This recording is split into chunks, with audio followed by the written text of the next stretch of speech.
J'ai une question. Oui. Est-ce que vous avez mis le diapositive de la semaine dernière? Ah, peut-être que j'ai oublié. Eh ben, si j'ai oublié, je vais me rattraper. Je sais pas si c'est moi qui. Enfin, je sais pas s'il est censé être là. Ouais, j'ai mis le film, mais j'ai pas mis les diapos, excusez-moi. Ben, je remets les diapos pour 1-3. Merci. Est-ce que là, il enregistre mon coco? Ok.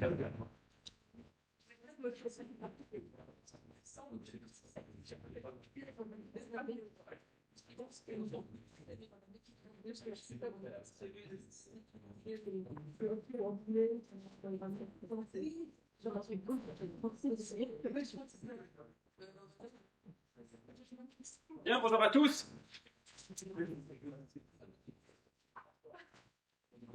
Alors, on continue aujourd'hui avec Hume, avec le scepticisme de Hume. Donc, vous vous souvenez que Hume, c'est un empiriste.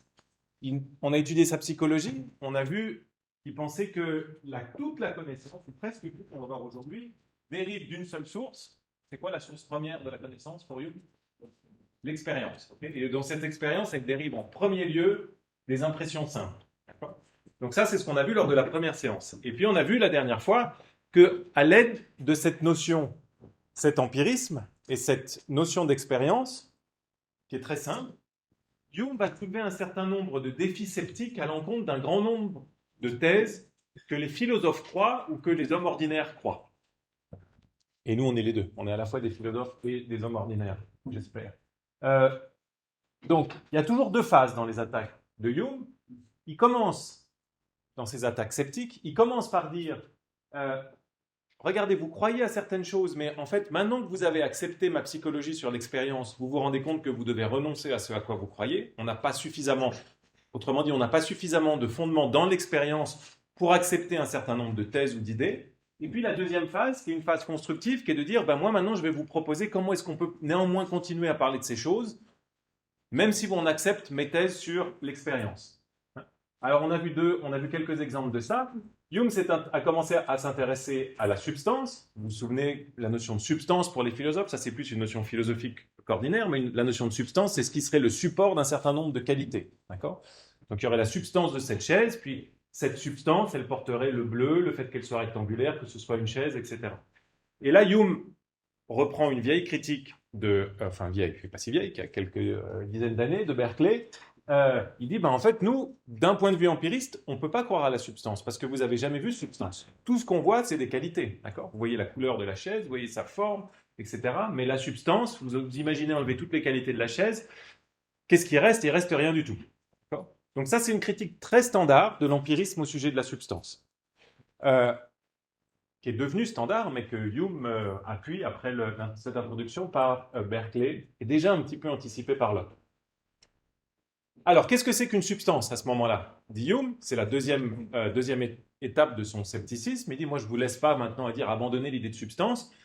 Je vais vous donner quelque chose à manger à la place quand même. Je vais vous dire pourquoi est-ce qu'on continue à parler de substance. Simplement parce qu'on ne peut pas s'empêcher d'associer un certain nombre de qualités ensemble. On a l'habitude, notre esprit a une faculté d'habitude. Qu'est-ce que c'est que l'habitude? C'est juste l'association des idées. On ne peut pas s'empêcher d'attacher ensemble les idées qui sont proches les unes des autres. Et on regroupe toutes ces qualités en une seule chose en disant ça c'est une chaise. D'accord? Et ça, Hume dit c'est d'accord. Tant que vous faites que ça, il n'y a pas de problème.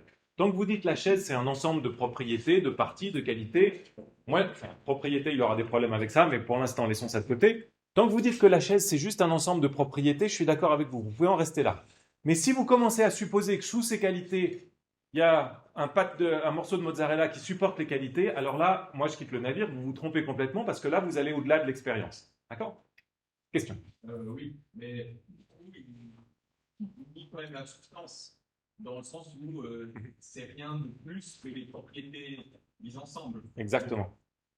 Donc au final, il la rejette complètement au lieu de la redéfinir, ou est-ce qu'il y a quand même un peu... C'est toujours un peu, c'est pas vraiment une ambiguïté, c'est qu'il rejette la substance dans le sens d'un substrat, et il dit mais maintenant je vous propose une nouvelle définition de la substance, et dans ce nouveau sens on peut accepter la substance. Il va faire pareil avec beaucoup de choses, en particulier avec la causalité qu'on va voir tout à l'heure. D'accord ? Donc la substance dans le sens aristotélicien, avec tout un tas il faudrait être plus précis ici, mais la substance standard, scolastique, aristotélicienne, qui est le support des propriétés, il dit si ça c'est la substance, ça n'existe pas et c'est une idée sans significative. Pourquoi? Parce qu'on n'en trouve pas dans l'expérience. Mais maintenant, je vous propose une redéfinition de la substance. Vous pouvez continuer à utiliser le mot, mais simplement, ayez bien en tête que quand vous utilisez le mot, vous parlez juste d'un ensemble de choses sensibles. Et si c'est ça, tout va bien. Hein, c'est en accord avec mon empiricisme. Ça va? Deuxième chose qu'on a vue la dernière fois, défi sceptique de Hume, il y a des idées générales. L'idée de triangle, typiquement. Hein, l'idée de triangle qui regroupe tous les triangles. Comment est-ce qu'on comprend cette généralité des idées? On n'a jamais vu un triangle général, dit Hume. Là encore, c'est une critique qui reprend de Berkeley. À chaque fois que vous pensez à un triangle, vous pensez à un triangle particulier. D'accord? Alors, qu'est-ce que c'est qu'une idée générale, dit Hume? Il faut accepter cette... ça, c'est le côté de la critique. Et puis après, il dit, positivement, qu'est-ce que je vous propose? Une idée générale. En fait, c'est une idée particulière. Il n'y a pas d'idée générale. C'est l'idée d'un triangle particulier. Mais quand vous l'avez en tête, vous l'associez à tout un tas d'autres triangles. Et vous vous souvenez, il avait cette idée un petit peu étrange. Je vous dis, en fait, cette idée, vous pensez à un triangle maintenant. Pensez chacun à un triangle. Okay? Vous avez tous un triangle en tête. Vous associez...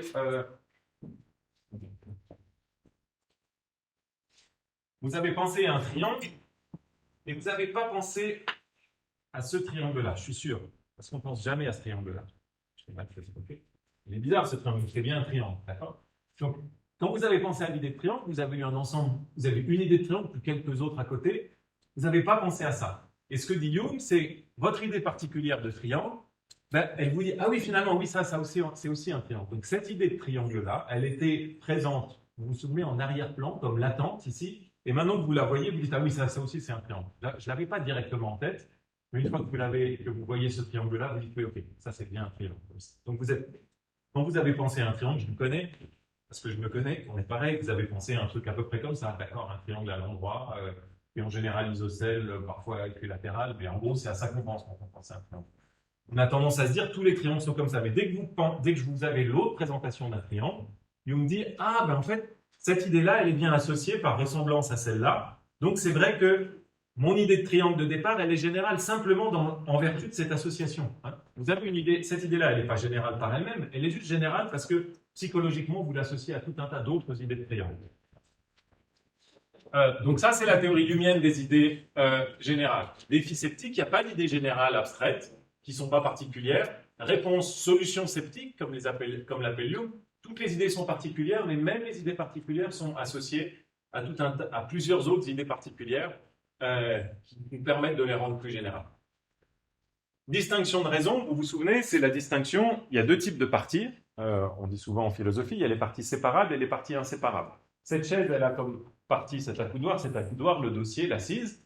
Hume, elle n'a pas de problème avec ça, ça c'est des parties séparables de la chaise, dans le sens où vous pourriez, en la détruisant, les séparer, d'accord? Par contre, il y a des parties, avec une bonne scie, il y a des parties qui sont inséparables de la chaise, le poids de la chaise, la couleur de la chaise, la forme de la chaise. Vous avez beau avoir une bonne scie, vous ne pouvez pas enlever juste la couleur. Vous pouvez prendre peut-être un bout de la surface, mais là, vous aurez encore un objet tridimensionnel, un bout du tissu, je veux dire. Pauvre chaise avec on massacre complètement. Vous aurez un bout du tissu de chaise, mais ça, c'est encore une partie séparable. Ce n'est pas juste la couleur que vous avez là. Essayez avec votre scie de prendre juste la couleur. Ça ne marche pas. D'accord? Ça, c'est ce qu'on appelle une distinction de raison. Hein? Partie séparable, partie inséparable ou distinction de raison, c'est la même chose. Hume n'aime pas ces choses-là. Pourquoi? Parce que vous les voyez jamais seuls, en fait. Vous les voyez, ce qu'on voit pour Hume, c'est toujours une totalité de choses, d'accord? Vous ne voyez jamais juste de la couleur. Vous voyez toujours de la couleur qui a une certaine forme. Essayez de voir juste du bleu. Vous avez toujours plein de choses qui vous sont présentées avec, typiquement de l'étendue, une forme. Alors Hume dit, on ne peut pas voir une couleur seule. Donc moi, je suis empiriste. Je pense que on ne peut pas connaître les couleurs. Mais de quoi on parle quand on parle de couleurs? Et là, l'idée d'Hume, c'est quand vous parlez du bleu, en fait, ce dont vous parlez, c'est l'ensemble des choses bleues qui se ressemblent. C'est-à-dire, vous dites, il y a cette chaise qui est bleue, il y a le ciel qui est bleu, il y a ma voiture qui est bleue, et c'est comme ça que vous arrivez à la notion de bleu, d'accord? Par association, par ressemblance. C'est toujours le même système avec Hume. Vous avez l'impression qu'il y a quelque chose qui est présent en lui-même dans la nature, et en fait, par association, par ressemblance, c'est comme ça que vous arrivez à l'idée de bleu. Donc il n'y a pas de bleu dans la chaise toute seule, mais qu'est-ce que c'est pour la chaise que d'être bleu? C'est de ressembler à tout un tas d'autres objets qui se trouve être bleu aussi. D'accord? Je passe vite, mais on a vu tout ça. Hein. Donc, si vous avez des questions, vous m'interrompez, mais je ne veux pas rentrer dans les détails des explications. Vous pouvez revenir au cours précédent, on a vu ça plus en détail. Et puis la dernière chose qu'on a vue, pareil, de mouvement, premier mouvement, défi sceptique de Hume, qu'est-ce que c'est que l'existence? Même doute, maintenant que vous vous y attendez, moi j'ai jamais vu l'existence d'une chose. Si je regarde Jean, je vois pas l'existence de Jean comme distincte de Jean. Quelle est la réponse de Hume? C'est de dire l'existence de Jean, c'est la même chose que Jean. Parce que vous ne pouvez pas voir l'existence comme séparée de la chose en question. Donc il n'y a pas de distinction entre l'existence d'une chose et la chose elle-même. Ce n'est pas une qualité supplémentaire, l'existence. Et là, Hume inaugure, peut-être je n'ai pas assez insisté là-dessus la dernière fois, mais il inaugure une grande conception de l'existence qui va être entérinée par Kant. Pour le coup, Kant va prolonger Hume plutôt qu'essayer de le bloquer. Il va être d'accord avec ça et qui est aujourd'hui dominante en métaphysique, qu'on appelle une conception, qu'on appelle parfois une conception quantificationnelle de l'existence, pour des raisons sur lesquelles on reviendra quand on fera de la métaphysique, mais l'idée centrale, c'est que l'existence, c'est pas une propriété. Même si vous admettez des propriétés, ce que fait pas Hume, vous êtes grand, vous êtes beau, vous êtes intelligent, vous avez tout un tas de propriétés, mais il y en a une que vous n'avez pas, c'est que vous n'existez pas. Et vous voyez qu'il y a une asymétrie entre ces différentes propriétés et l'existence, d'accord? Si je dis Jean est beau, grand, intelligent, ça c'est un ensemble de propriétés de Jean, et en plus il existe, c'est pas complètement, on n'a pas l'impression que c'est une qualité à mettre, une propriété à mettre sur le même plan que les autres. En tout cas, c'est l'intuition de ceux qui suivent Hume et les théories contemporaines qui sont au départ inspirées de Hume. Jean. Donc, ouais, c'est l'idée, toutes ces questions d'habitude, etc. Si on fait un exercice pensé, on dit, bah ouais, table rase, maintenant, je présente une chose bleue. Bah, du coup, vu qu'on n'arrive pas à associer à d'autres choses bleues, on n'a pas vraiment l'idée générale de bleu. Exactement. Donc, si toutes les idées générales, à chaque fois, vous voyez qu'il y a l'habitude qui arrive. Presque à chaque fois, l'habitude, c'est vous associer des choses ensemble et vous vous attendez à les revoir ensemble. Ça veut dire que quand vous êtes un jeune enfant, que vous ouvrez pour la première fois les yeux sur cette chaise, vous n'avez pas l'idée de bleu. Vous avez juste l'idée de cet objet qui est devant vous avec les différentes parties séparables de cet objet. D'accord? Ça, c'est les sensations que vous avez. La première fois que vous ouvrez les yeux, quand vous partez de la table rase, comme vous dites. Et puis en grandissant, vous faites d'autres expériences, et puis votre imagination, elle associe les choses les unes aux autres. Puis vous dites, ah ouais, ça c'est le même truc que j'ai vu, la même genre de propriété que j'ai vu sur ma chemise et sur le ciel. Alors vous arrivez à cette idée de bleu qui est une fiction de l'imagination, dit Hume. Ce qui est une fiction de l'imagination. Il n'y a pas vraiment la propriété d'être bleu dans le monde, mais nous, on l'abstrait en quelque sorte, même si Hume ne parlerait pas comme ça, mais on ne peut pas s'empêcher d'associer les choses les unes aux autres. Mais c'est dans notre tête, ça, c'est pas dans le monde, c'est ça qui est important. Ça va? Oui.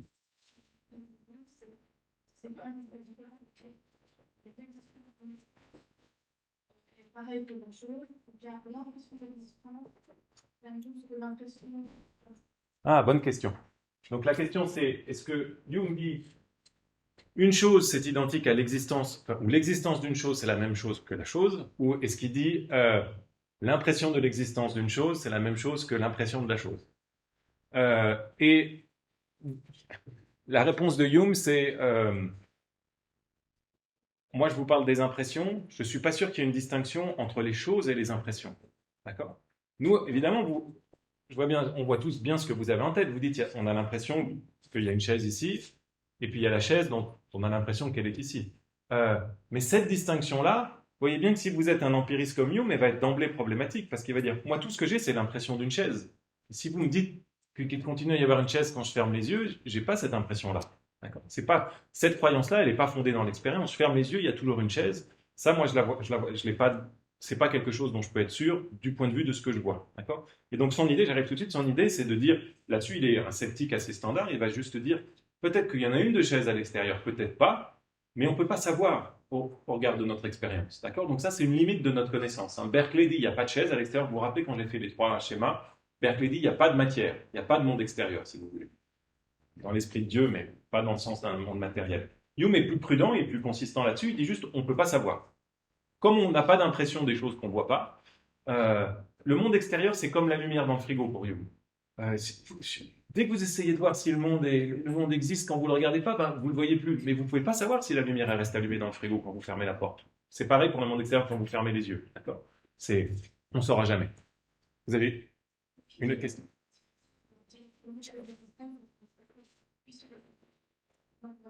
Alors, tout va dépendre comment ça va. C'est la même chose que pour substance, on disait à l'instant.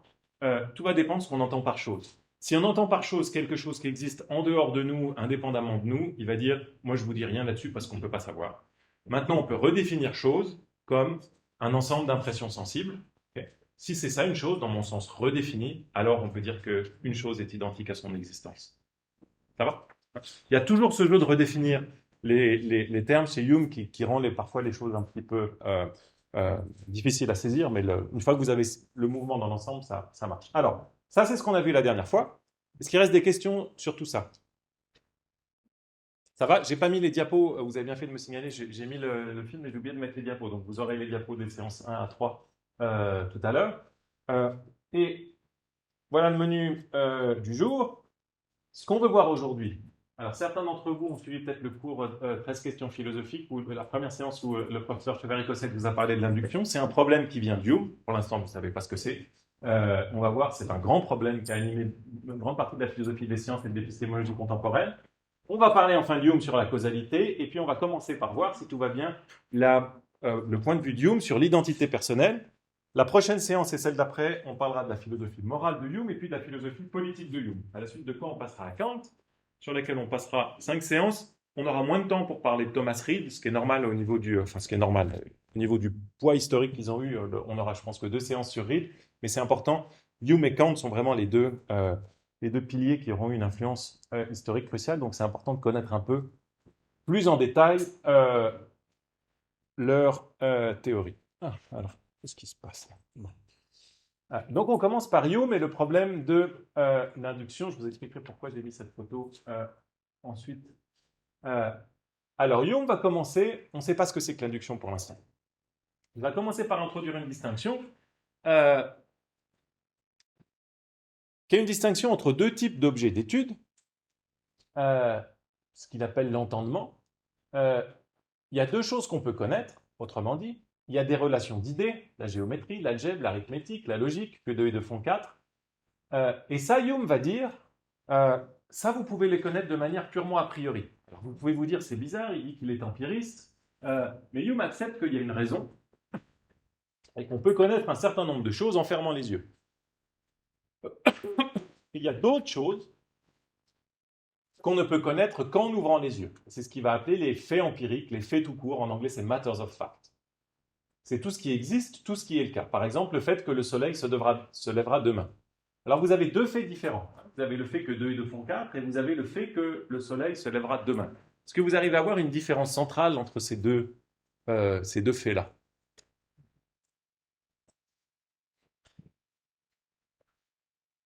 Est-ce qu'il y a quelque chose qui vous frappe entre ces deux? Le soleil se lèvera demain, 2 et 2 font 4.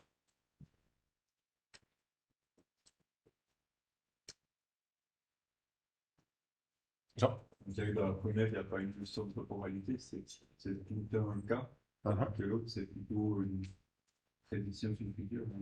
Ouais. Vous allez dans la bonne direction. La première, c'est ce qu'on appelle souvent une vérité nécessaire. Elle sera toujours vraie. Elle sera vraie partout.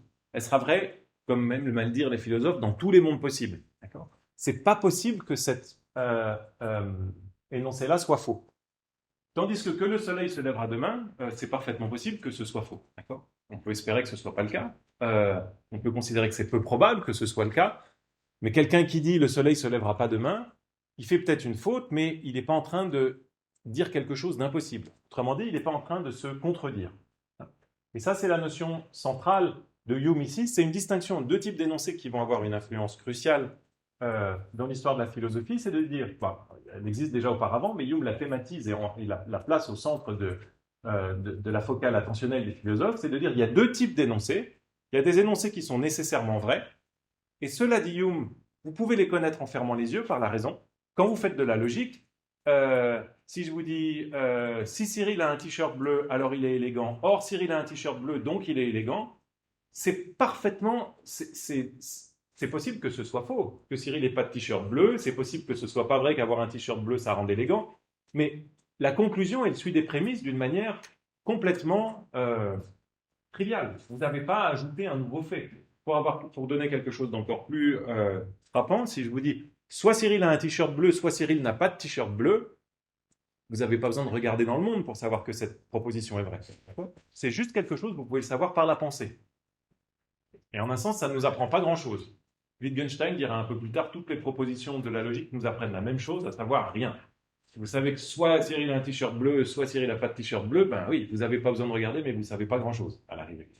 Donc ça, c'est une relation d'idées. Les mathématiques, pour Hume, l'algèbre, la géométrie, l'arithmétique, tout ça, ça fait partie des relations d'idées. Mais il y a aussi des faits empiriques. Un exemple de fait empirique, c'est Cyril a un t-shirt bleu. Là, vous apprenez quelque chose. D'accord ? Et vous voyez que la grande différence entre les deux, c'est que dans le premier cas, si vous niez la pensée, si je vous dis c'est pas vrai que soit Cyril a un t-shirt bleu, soit Cyril n'a pas de t-shirt bleu, ça c'est une contradiction. Vous vous contredisez si vous dites ça. Forcément, soit il en a un, soit il n'en a pas un. Par contre, la deuxième proposition ici, c'est Cyril a un t-shirt bleu. Si je vous dis c'est pas vrai que Cyril a un t-shirt bleu, vous niez la proposition en question. Ça, c'est pas une contradiction de nier la proposition en question. Donc, deux types de faits, de relations, si vous voulez. On dit parfois de vérités, des vérités nécessaires, des vérités qui ne sont pas nécessaires, on appelle des vérités contingentes. Les vérités nécessaires, vous les connaissez par votre raison seulement. Vous contemplez par votre œil interne ces vérités nécessaires. Vous pouvez dérouler les mathématiques, la logique. Pas besoin de regarder dans le monde, mais les faits empiriques, là, vous avez besoin de regarder dans le monde. D'accord ? Est-ce que cette distinction, elle est claire pour tout le monde ? Que ça va être une distinction centrale pour Hume et la suite de Hume, pour Kant et pour toute une partie de la philosophie contemporaine. Est-ce que ça va, ça ? Sûr ? Ouais ? Oui. Ça doit faire pas une relation d'idées. Ouais, vous pensez à quoi ? Par exemple, le soleil qui se met à l'élément. Ah. Dans l'émission, les astres, etc. Ah. On peut, grâce à une relation d'idées, donc grâce à la géométrie, la verbe, etc., prouver que le soleil se lève demain en l'anticipant. Oui, très bien. Donc ça va être le grand souci de Hume sur l'industrie. Comment est-ce qu'on peut faire ça ? Mais vous voyez que d'ores et déjà, quand vous proposez ça, il faut étudier les astres et que ce que vous mettez dans la machine au début, ce n'est pas juste des questions logiques, c'est que vous devez mettre un input empirique. D'accord ? Vous voulez dire, il y a à tel moment, il y a les lumières, il y a les planètes qui sont ici, dans telle configuration, qui tournent autour. Ça, c'est des faits empiriques. Et vous pouvez faire une inférence sur la base des faits empiriques et dire si le Soleil est à telle position par rapport à la Terre aujourd'hui, qu'on a telle loi de la nature, alors on peut penser que demain la Terre sera là et donc que le Soleil se lèvera. En fait, les seuls faits empiriques, c'est des choses qu'on voit, elles fonctionnent directement par le sens. Ouais. Je ne pas encore expliqué, qui ne sont pas expliquées par la relation d'idées, mais qui sont faits. Exactement. Et c'est ces derniers faits empiriques-là qui vont poser le problème principal de l'induction. On va voir. Donc, le test pour savoir si un fait est empirique ou pas, c'est vous le niez et vous regardez si c'est une contradiction. Qu'est-ce que c'est ? Une contradiction, ça veut dire quelque chose qui pourrait jamais être vrai. Ça pourrait jamais être vrai que Cyril n'ait ni un t-shirt bleu, ni qu'il n'ait pas un t-shirt pas bleu. Ça pourrait jamais être vrai qu'il pleuve et qu'il ne pleuve pas. Tout ça, c'est des choses contradictoires. Ça pourrait jamais être vrai que 2 + 2 fasse 5, etc., etc. Ça, si vous avez ce test-là, ça veut dire que la proposition que vous avez niée, c'est une proposition nécessaire, donc elle est connue par la raison. Mais vous avez plein de propositions qui peuvent vous sembler très probablement vraies, mais en fait, dont la négation n'est pas une contradiction. Par exemple, si je lâche ce téléphone, il va tomber. Ça, c'est selon toute vraisemblance. Je veux dire, si je lâche ce téléphone et qu'il ne tombe pas, vous allez tous écarquiller les yeux en disant c'est pas possible, qu'est-ce qui se passe ? Il y a un truc, Mais ce n'est pas une contradiction que le téléphone tombe pas, d'accord ? Il pourrait y avoir une loi de la nature différente, où il pourrait y avoir une grosse planète qui est arrivée pendant la nuit sans qu'on sache, puis qui attire le téléphone, juste le téléphone autant, et puis il y a il y a tout un tas de science-fiction. Quand vous faites des récits de science-fiction, vous ne faites pas de contradiction, c'est pour ça qu'on peut y penser. C'est pas comme... On peut penser que le téléphone ne tombe pas, mais on ne peut pas vraiment penser qu'il y a un carré rond, qu'il y ait 2 + 2 × 5, qu'il pleuve et qu'il ne pleuve pas. Donc, c'est la contradiction qui est la marque pour Hume de la distinction entre les relations d'idées et les relations de faits ou les faits empiriques. D'accord ? Alors, où est-ce que Hume veut en venir avec tout ça ? Donc, on a un certain nombre d'idées, les idées nécessaires qu'on peut démontrer juste par la pensée, par notre raison, puis on a d'autres idées ou vérités pour lesquelles on a besoin d'ouvrir les yeux. Bien, ça c'est juste une distinction, un préalable au problème que Hume veut soulever. Je continue un petit peu dans ce préalable pour vous annoncer la suite de l'histoire de Hume et de l'histoire de la philosophie. Ces relations d'idées, au pluriel, pardon, qu'on peut connaître par la pensée, c'est ce que Kant appellera, et c'est l'expression qui restera, des vérités analytiques. Oublions pourquoi pour l'instant, on y reviendra quand on étudiera Hume, mais 2 plus 2 quand on étudiera Kant, mais pour Hume et pour Kant, toutes les vérités logiques sont des vérités analytiques. On peut les connaître par la raison. Connaître par la raison, là c'est juste du jargon que j'introduis parce que vous avez besoin de le connaître, malheureusement, parce que c'est ce qui revient ensuite tout le temps. Les vérités analytiques, donc c'est la même chose que les relations d'idées. Connaître par la raison, c'est la même chose que connaître a priori. A priori, en philosophie, ça veut dire indépendamment de l'expérience. Donc, que soit il pleut, soit il ne pleut pas, c'est quelque chose, vous n'avez pas besoin de regarder le temps qu'il fait pour savoir que c'est vrai. Donc ça, c'est une vérité analytique que vous pouvez connaître par la raison, indépendamment de l'expérience, et Hume accepte qu'il y a de telles vérités qu'on peut découvrir par la seule opération de la pensée. Bien. Ça, ce sont les premières vérités. Et les deuxièmes vérités qui concernent les faits, c'est ce que Kant appellera les vérités synthétiques a posteriori. On verra pourquoi il appelle ça synthétique, mais c'est des vérités contingentes qu'on peut découvrir que par l'expérience. Contingent, ça s'oppose à nécessaire, d'accord? Vous pouvez découvrir que par l'expérience qu'il pleut, que Cyril a un t-shirt bleu, etc., que le soleil se lèvera demain, etc. Et ça, pour Hume, je vous annonce un petit peu la suite, pour Hume, ça épuise la totalité des vérités. Soit vous avez des vérités nécessaires que vous pouvez découvrir par la raison, de manière a priori, soit vous avez des vérités contingentes que vous pouvez découvrir simplement par les sens, par vos yeux, par vos oreilles, etc. Il n'y a pas de tierce possibilité ici. Toutes les vérités sont soit a priori, on les découvre par la raison, soit a posteriori, contingentes, on les découvre par l'expérience. Il n'y a pas d'autre possibilité. Et la grande idée de Kant, ça va être de refuser le caractère exclusif, exhaustif de cette distinction. Il va dire non, en fait, entre les deux, il y a des vérités qu'on peut connaître par la raison, okay, mais qui sont des vérités que Kant va appeler synthétiques, okay, qui sont des vérités qui sont moins triviales que les vérités de la logique. Okay. Donc, il y a, juste en étant dans notre fauteuil de philosophe, vous voyez bien que les philosophes vont adorer ça parce qu'ils vont... Si Hume a raison, qu'est-ce qu'on peut faire, nous, quand on fait de la philosophie? On est dans notre fauteuil, hein, en général, on ne fait pas d'observation, on peut faire de la logique et des maths, en gros. C'est la seule chose qu'on peut découvrir depuis notre fauteuil. Puis si vous voulez découvrir des choses au sujet du monde, il faut aller prendre votre télescope, vos outils d'observation, il faut aller ramasser des petits morceaux de mousse, les observer au microscope, tout ce que vous voulez. Et puis ça, c'est plus de la philosophie, il faut quitter son fauteuil. D'accord? Donc depuis le fauteuil de la logique, et puis si vous voulez plus que la logique, mettez-vous les mains dans le cambouis. Et ce que Kant va dire, c'est dire, non, depuis le fauteuil, on peut découvrir la logique, mais on peut aussi découvrir des idées qui sont un petit peu plus substantielles que ça, qui sont plus que il pleut ou il ne pleut pas. Et puis on verra lesquelles par la suite. Voilà, je vous fais juste une petite annonce ici. Un divulgateur, comme dit mon collègue québécois. Bien. Alors, je pense que la distinction entre les relations de faits et les relations d'idées est claire maintenant. Comment est-ce qu'on connaît les faits? Donc, les faits contingents. Il y a 2 sources uniques de connaissance des faits. Il y a l'essence, ce qu'on voit maintenant, et puis il y a ce qu'on se souvient avoir vu, la mémoire. D'accord? Tout vient de l'expérience. Okay? Donc, si vous savez que Cyril a un t-shirt bleu, c'est soit parce que vous voyez maintenant que Cyril a un t-shirt bleu, soit parce que vous vous souvenez l'avoir vu. Il n'y a pas d'autre solution pour... Quel est le problème maintenant? Eh bien, le problème, il vient du fait que il y a un grand nombre de faits contingents qu'on pense connaître et qu'on n'a jamais vus. On pense tous que Louis XVI a été décapité. Mais personne d'entre nous n'a vu la décapitation de Louis XVI. Donc si on ne l'a pas vu, on ne peut pas non plus s'en souvenir, a priori. Comment est-ce qu'on sait que Louis XVI a été décapité?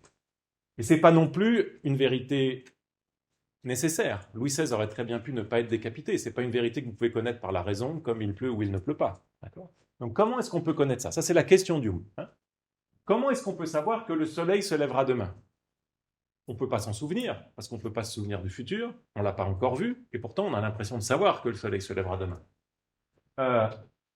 Et puis, 2-3 autres choses. Restons-en à ces deux points ici. Donc, la question qu'Hume pose maintenant, c'est de dire, moi je vous ai donné des raisons de penser qu'on ne connaît que ce qui vient de l'expérience, en tout cas en ce qui concerne les faits contingents. Mais il y a tout un tas de faits contingents que vous pensez connaître, et en réalité, ce n'est pas le cas ni que vous les avez perçus, ni que vous vous en souvenez. Donc peut-être vous ne les connaissez pas. Ça, c'est typiquement le défi sceptique de Hume. D'accord. Vous avez l'impression de savoir ces choses-là, mais en réalité, puisque toute connaissance dérive de l'expérience et que vous n'en avez pas fait l'expérience, comment vous pouvez les connaître? Alors, réponse. Comment est-ce qu'on peut, d'après vous, connaître ces faits-là? Il y a plein de choses qu'on connaît. On sait qu'il y a une deuxième guerre, on sait qu'il y a une deuxième guerre mondiale, on sait que les dinosaures ont disparu, plein de faits sur le passé, on sait plein de faits sur l'avenir, on sait qu'on va mourir, on sait que le soleil se lèvera demain, on sait que cette séance se terminera sans doute 2 minutes en retard comme d'habitude et qu'il nous grignotera de 5 minutes à la pause, etc. Vous savez toutes ces choses-là. Ok. Comment est-ce que vous savez?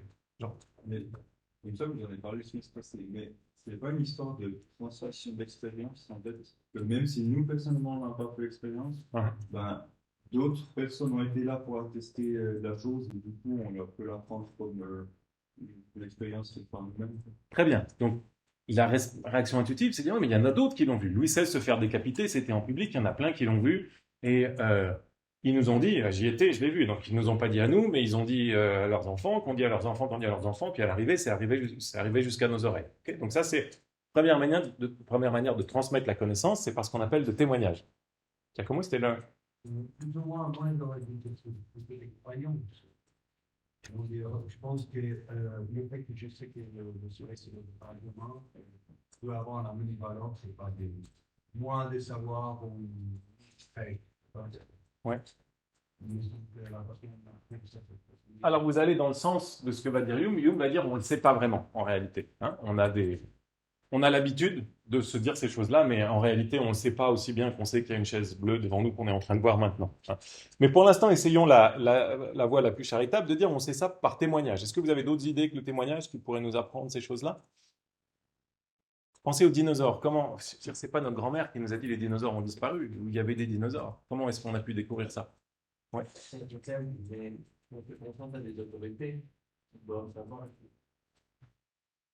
Oui, alors c'est un peu comme le témoignage des autorités, mais c'est le témoignage des bonnes personnes. Si vous avez un fiefé menteur qui vous dit j'ai vu l'ours, vous n'allez pas le croire. Si c'est quelqu'un de fiable, mais les dinosaures encore, oui. Par l'investigation, mais plus précisément encore. Très bien. Et c'est quoi ces indices? Donc on déduit des événements d'indices. Et quelle structure ils ont ces indices? Prenez un exemple. Ouais. Donc vous voyez les indices. Qu'est-ce que vous voyez? Si vous voulez savoir qu'il y a eu des dinosaures, comment on sait qu'il y a eu des dinosaures? C'est quoi les indices pour les dinosaures?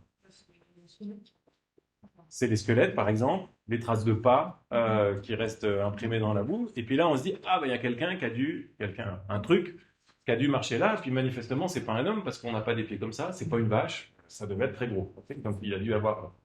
Oui. Non. Ça va venir. Reviens à la charge après. Oui. On a des traces empiriques du passé. Il y a des traces empiriques du passé. Ouais. Donc le passé a laissé des traces, des empreintes, et puis on revient à la cause de ces empreintes. Oui. Des raisonnements déductifs pour arriver à des conclusions. Excellent. Donc ça va être le point central, c'est de se dire que ce soit le témoignage ou que ce soit la trace du dinosaure, on va voir un effet de quelque chose qui s'est passé. Puis on va remonter à la cause. Okay, donc on voit la trace du dinosaure, on se dit, ah, il y a dû avoir un gros machin qui est marché là. Donc on remonte, on se dit, ce truc s'est pas causé tout seul. Hein, une trace comme ça a trop d'unités, ça peut pas être juste l'impact d'un caillou ou des gouttes de pluie. Il doit y avoir une cause qui a fait cette trace par terre. De la même façon, si on a des gens fiables, l'autorité que disait Cyril, mais si on a beaucoup de personnes qui nous disent « je te jure, j'ai vu l'ours », si vous débarquez tous et vous me dites s'il n'y a que Jean qui arrive et qui me dit « il y a un ours en B28 », je veux dire, c'est encore une blague de Jean. Quoi. Si vous le faites tous avec l'air apeuré et que là, il commence à y avoir un crédit qu'on apporte à ça, et on apporte un crédit au témoignage. Qu'est-ce que c'est apporter un crédit à un témoignage? Hume va dire, vous avez des gens qui ont vu la chose et vous faites confiance à ces gens-là. Okay. Donc la cause de leur expérience, vous remontez du fait l'expérience c'est l'effet de quelque chose, d'accord? C'est l'effet ils ont rencontré l'ours, et vous remontez à la cause, vous dites, il y a dû avoir un certain ours. Hein, donc c'est la même raisonnement causal. C'est ce que Hume va appeler précisément l'inférence causale. Okay. Qu'est-ce que c'est qu'une inférence causale? Eh bien, vous allez aller, comme vous le disiez à l'instant, vous allez aller au-delà de l'évidence des sens, vous allez soit remonter des effets vers la cause, soit aller vers la cause, de la cause vers les effets. Des effets vers la cause, c'est ce qu'on vient de voir. L'empreinte de dinosaure, vous vous dites qu'il y a dû y avoir un dinosaure, mais parfois vous faites l'inverse. Vous allez de la cause vers l'effet. Vous voyez qu'il y a du feu, vous dites « Ah, ça va brûler ». Donc Hume dit ça, on le fait tout le temps, cette affaire. Oui. Le témoignage, c'est pas une influence causale. Et ça, pour Hume, c'est aussi une inférence causale. Pourquoi c'est une inférence causale? Parce que qu'est-ce qui se passe pour moi? Vous me dites il y a un ours à côté. Mon impression, c'est... André, pardon. André me dit il y a un ours à côté. Ça, c'est mon impression. Et je remonte avant, si André me dit qu'il y a un ours à côté, étant donné qu'il n'a pas l'air de plaisanter et que c'est un type honnête, il doit y avoir un ours à côté. Il faire poser son expérience. Au même titre que les phrases des cas. Exactement. Le témoignage est en termes d'efficacité de tel, vous appelez pour un raisonnement des titres pour conclure. Exactement. Parce que pour Hume, encore une fois, tout vient de l'expérience. Okay, vous recevez un certain nombre de choses, soit vous voyez directement, soit vous vous souvenez. Soit on vous dit il y a eu, soit vous voyez des choses qui ont dû être causées par des choses avant. Et dans les deux derniers cas, c'est ce qui relève de l'inférence causale. Donc, Hume prend un certain nombre d'exemples. Il dit c'est ainsi que nous savons qu'un ami est en France. Nous avons reçu une lettre de lui. Salut, je suis en France. Ça, c'est un témoignage, d'accord? C'est ainsi que l'archéologue sait qu'il y a eu aussi des humains. Il trouve des artefacts qui sont les effets des humains. C'est ainsi qu'on sait qu'il y a quelqu'un à la cave. Vous entendez un bruit, vous dites ah, il doit y avoir quelqu'un à la cave, sinon il n'y aurait pas de bruit. C'est ainsi qu'on sait qu'il y a un feu dans une maison, vous voyez la fumée s'échapper, et vous remontez à la pause, vous dites « Ah, il doit y avoir un feu à l'intérieur ». Et voici ce que dit Hume. « All our reasonings concerning facts, au pluriel, are like this. When we reason in this way, we suppose that the present fact is connected with the one that we infer from it. If there were nothing to bind those two facts together, the inference of one from the other would be utterly shaped. » Donc, quand vous partez d'un fait, la trace de dinosaure, ou le bruit pour changer, le bruit, vous dites, ah, vous allez vers un autre fait, il y a quelqu'un à la cave, c'est que vous supposez qu'il y a une connexion entre ces deux faits-là. Sinon, ce serait complètement absurde. Et cette connexion, c'est justement la causalité. Bien. Alors, pourquoi est-ce que Hume nous dit tout ça? Tout ce qu'il a fait pour l'instant, c'est qu'il a... décrit un certain nombre de processus. Il n'y a pas vraiment d'objection fatale à lui apporter jusqu'ici, d'accord. Qu'on fasse des inférences causales, on peut l'accepter, on le fait tout le temps. Et maintenant, Hume va avancer son défi sceptique. Il va dire, qu'est-ce qui fait qu'on est autorisé à faire ces inférences causales? En vertu de quoi on pense qu'on a le droit de remonter des effets à la cause ou d'anticiper les effets depuis la cause? Et là, Hume va dire, quand on y réfléchit bien, on n'a pas de bonne raison de faire ce genre d'inférence. Et ça, c'est ce qu'on va appeler le problème d'induction. Ah. Alors, qu'est-ce que c'est que l'inférence causale? Je vous le redis, on infère la cause depuis l'effet ou on infère l'effet depuis la cause. Hume se dit, maintenant, la question générale que pose Hume, je ne l'ai pas mise là, mais c'est, est-ce qu'on a le droit de faire ça? Est-ce que c'est légitime de faire ces choses-là? Et il dit, il faut se demander sur quoi est fondée ce genre d'inférence. Elle peut être soit fondée dans la raison, soit fondée dans l'expérience. Première étape, il dit, est-ce qu'elle est fondée dans la raison? Est-ce qu'on connaît cette inférence causale de la même manière qu'on connaît les lois de la logique? Sa réponse est négative. Vous ne pouvez pas, par la raison, inférer des effets d'une chose ou des causes d'une chose. Si vous voyez de la fumée, ce n'est pas juste la raison qui vous dit un feu a dû causer cette fumée. Vous devez avoir une connaissance par l'expérience. Ce n'est pas une loi de la logique que la fumée est toujours une conséquence du feu. Ça, ce n'est pas une vérité logique. Si vous dites que la fumée n'est pas une conséquence du feu, vous ne contredisez pas. De la même façon, dit Hume, son exemple qui est devenu un peu un exemple central pour discuter de la causalité, le billard, auquel on jouait beaucoup dans les milieux que Hume fréquentait. Si vous voyez une boule de billard en cogner une autre, évidemment, vous ne pouvez pas vous empêcher de penser que la deuxième va bouger. C'est même pour ça que vous jouez au billard. Vous ne taperiez pas dans une boule pour en faire bouger une autre si vous ne pensez pas que ça va être le cas. Mais dit Hume, ce n'est pas la raison qui vous permet de savoir ça. Ce n'est pas une loi de la raison, ce n'est pas une loi logique. C'est juste que vous avez observé dans le passé que ça a toujours été le cas. Que quand vous tapiez dans une boule, l'autre bougeait après. Mais a priori, ce n'est pas une loi analytique. Ça devrait être assez évident. Alors, c'est vrai qu'on ne peut pas... Pardon. C'est vrai qu'on ne peut pas s'empêcher de se dire si la première boule bouge, la deuxième boule qu'elle heurte va bouger aussi, parce qu'on a pris l'habitude de ça. Mais si on n'avait pas pris l'habitude, si on se place dans la situation que Jean suggérait tout à l'heure, un petit bébé qui pour la première fois, qui n'a jamais d'expérience, qui regarde la première fois la boule de billard, pour une partie de billard, pour Young, vous avez la boule blanche qui arrive vers la boule bleue, et là le petit bébé, il n'a aucune idée de ce qui va se passer. Peut-être que les deux boules vont s'arrêter, peut-être qu'elles vont les deux rebrousser chemin ensemble, peut-être que la bleue va partir, mais pas du tout dans la direction de la boule blanche. Peut-être qu'elle va sauter vers Il n'y a rien qui permet de prédire, d'accord? C'est juste parce que nous, on a l'habitude, on a fait plein de parties de billard, on a vu plein d'objets similaires qui se cognaient les uns aux autres, on se dit, c'est ce qui va se passer. Okay, mais si vous enlevez l'expérience, vous enlevez cette habitude, vous n'avez aucune raison par la raison de prédire la suite. Le bébé ne peut pas savoir. Même si c'est un bébé logicien, il sait faire toutes les bonnes déductions logiques, il ne peut pas savoir comment va bouger la boule qui est heurtée. Donc, conclut Hume à ce stade de son argument, cette inférence causale qui nous permet de remonter des effets aux causes ou d'anticiper les effets depuis les causes, elle doit venir de l'expérience. Okay. Donc c'est l'expérience qui doit nous permettre de faire ça. Et là, Hume va formuler ce problème qui va hanter l'épistémologie et la philosophie des sciences, à savoir le problème de l'induction. Qu'est-ce que c'est que le problème de l'induction? Déjà, voyons pourquoi. Attends, je vous ai fait une citation, pardon. Alors, pourquoi est-ce que la raison ne permet pas l'inférence causale? The mind can't possibly find the effect in the supposed cause, however carefully we examine it. For the effect is totally different from the cause and therefore can never be discovered in it. Motion in the second billiard ball is a distinct event from motion in the first, and nothing in the first ball motion event hints at motion in the second. Donc là, l'idée d'Hume, c'est un des arguments principaux qu'il avance, c'est de dire, vous regardez le mouvement de la première balle, et il dit, vous avez beau regarder ce mouvement dans votre tête, donc dans votre mémoire maintenant, ou dans votre imagination, rien dans ce mouvement annonce ce qui va se passer dans un autre mouvement après. D'accord ? L'effet d'un mouvement n'est pas contenu dans le premier mouvement.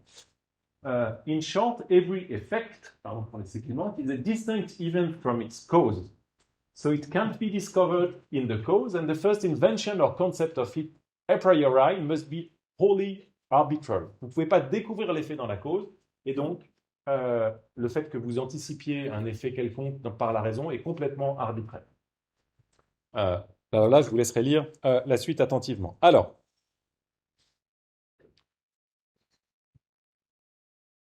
on ne peut pas fonder en raison l'idée qu'on puisse remonter des effets qu'on connaît aux causes, ni qu'on puisse aller des causes qu'on connaît aux effets. Ça, c'est ce qu'on a établi. Maintenant, Hume va faire une hypothèse importante, il va dire, et c'est là où il y a un petit piège, égard à ce que vous pouvez vous attendre. Hume va dire, on va accepter qu'on puisse connaître les relations causales par l'expérience. Je vous l'accorde. Il déteste ça, en fait, lui. Comme vous le savez, peut-être, puisque je l'ai annoncé, ou vous le saviez déjà, Hume pense qu'on ne peut pas percevoir la causalité. Mais là, on n'est pas dans la critique humienne de la causalité, on est dans la critique humienne de l'induction vers laquelle j'arrive. Et dans cette critique de l'induction, il dit, on fait l'hypothèse qu'on peut percevoir des relations causales. On peut percevoir que la première boule cause la deuxième boule. Ça peut se voir. Très bien, je vous l'accorde. Est-ce que ça va suffire pour vous permettre de prédire que quand la première boule arrive, la deuxième boule va bouger? Et c'est là où Hume a son scepticisme de l'induction. Voici ce que dit Hume. Même une fois que nous avons eu l'expérience des opérations de causalité, regardez, ça doit lui décrocher la mâchoire de dire ça. Il ne pense pas qu'on a l'expérience des opérations de causalité, mais il l'accorde.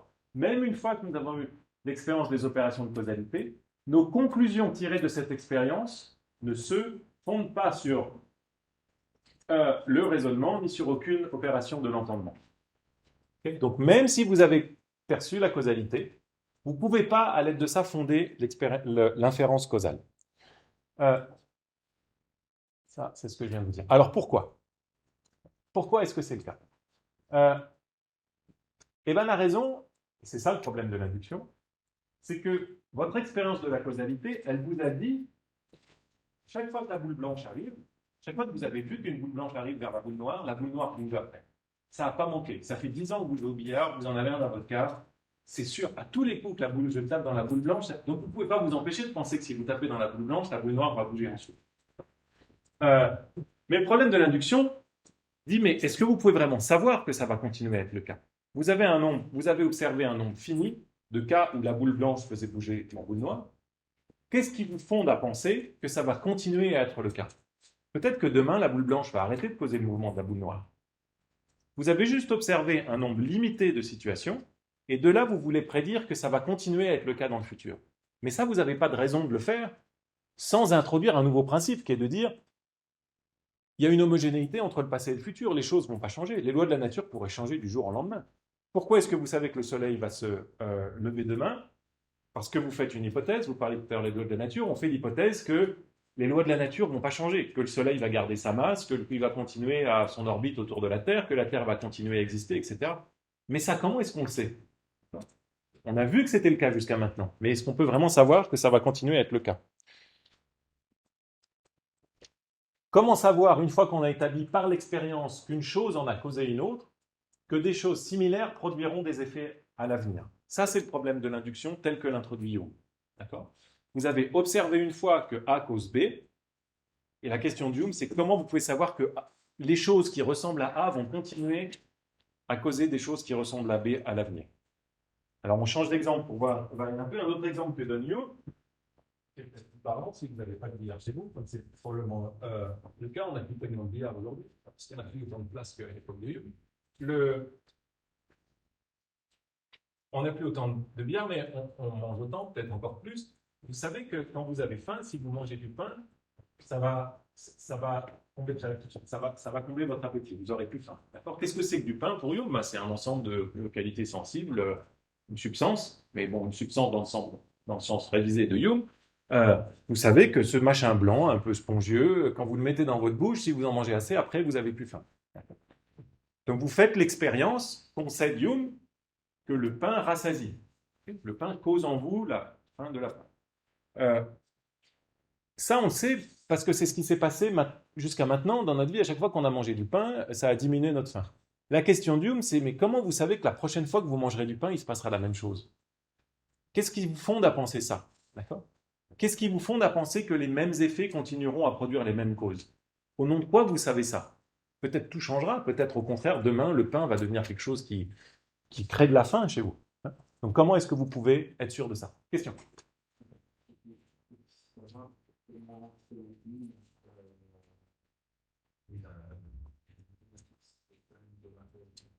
Parce que moi, si je sais que le c'est parce que j'ai observé que